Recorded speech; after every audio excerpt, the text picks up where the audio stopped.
to me, that's ultimately what harm reduction. I think it's like, hey, you sit down right there, don't move. That's exactly what it is. And maybe they won't overdose, but they're not progressing. They're not actually addressing the core issue. And I think that's where we. But I think I see it as at least a half step, an opportunity to, okay, they put the needle down and they're taking their Suboxone now.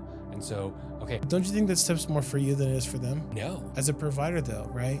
No. You truly. Because you should try. Well, and again, it depends on the provider that you talk to. It depends on, I've worked with many providers that have started MAT programs and are huge advocates for it. And I have talked to people who are proponents of the abstinence only model. And, it's very, very different. But I think, can I interject something? Mm-hmm. I think people get into that way of thinking because it's hard for them to accept the real numbers of outcomes of people in treatment. They want to, they so bad that I think a lot of people, and there's nothing wrong with it.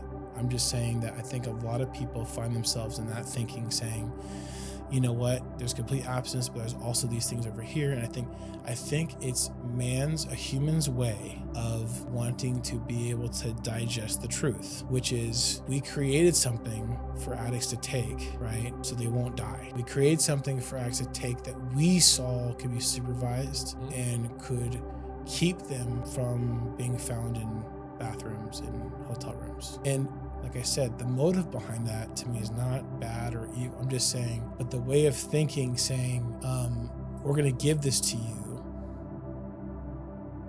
is to just pause it for a second because we need it to slow down. Exactly. But the thing is, slowing it down, like let's say we're at Niagara Falls and we're on tourists having a great old trip. We're taking photos. It's awesome. We got the umbrellas out there, right? And we're having a great time, right? Sometimes I feel like when we talk about medications like this and certain approaches like this, it almost feels like that Niagara Falls isn't going to stop. The current's not going to stop, but we're tired of seeing people flow over it. And so we're throwing them something just to keep them but they're not out of the water.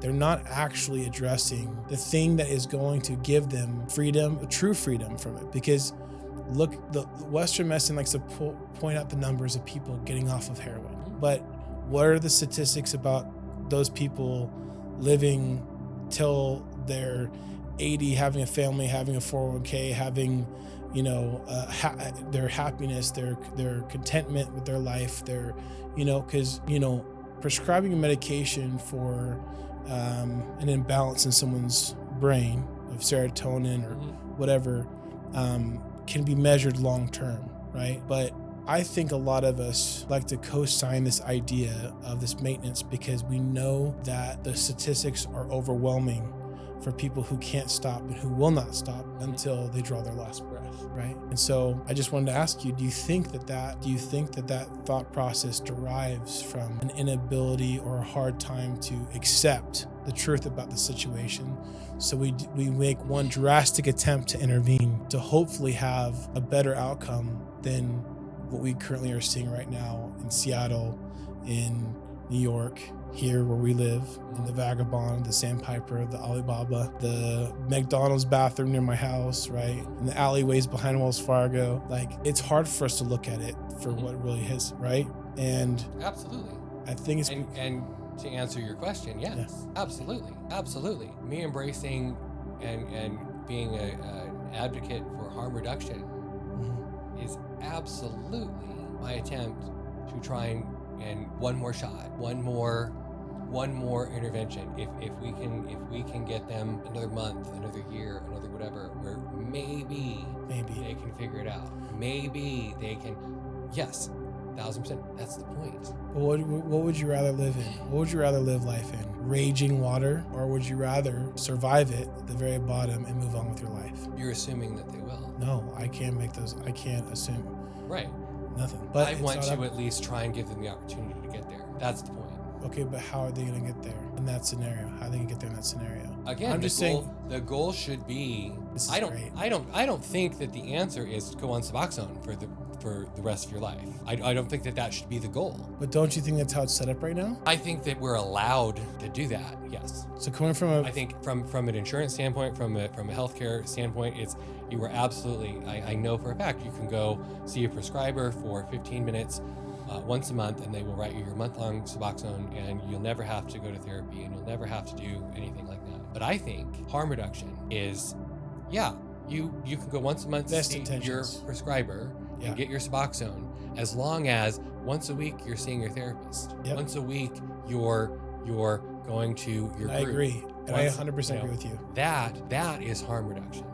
I think that is harm reduction.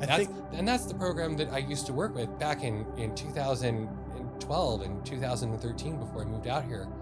We had an MAT program. It was a Suboxone maintenance program. Mm-hmm. And the requirement to be in the Suboxone program was weekly therapy appointments. And if you didn't make your weekly therapy appointment, they didn't fill your script.